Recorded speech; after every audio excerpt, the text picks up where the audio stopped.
Did I step on it? No, he's just posed for disaster.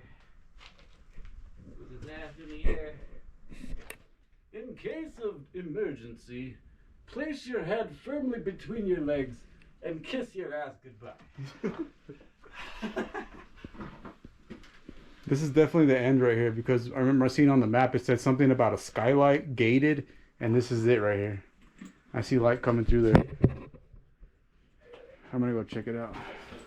I'm curious, but I don't know if I'm It's all good. You can see the footage. Okay.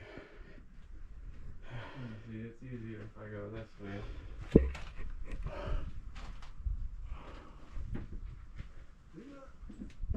Help! I'm gonna take my backpack off.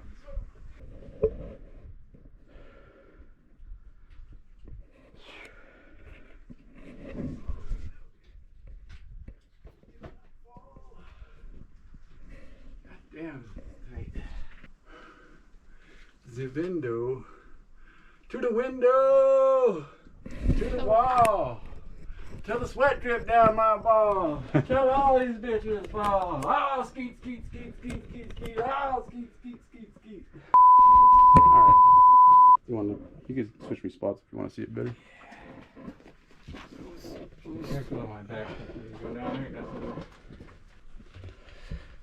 Help! As I was gonna stick my arm out there, imagine someone's right there, they're like, what the fuck? We're stuck in here. We've been in here since 1986. Well, we just living here now. We've survived by eating steak bugs and drinking fucking Cave water.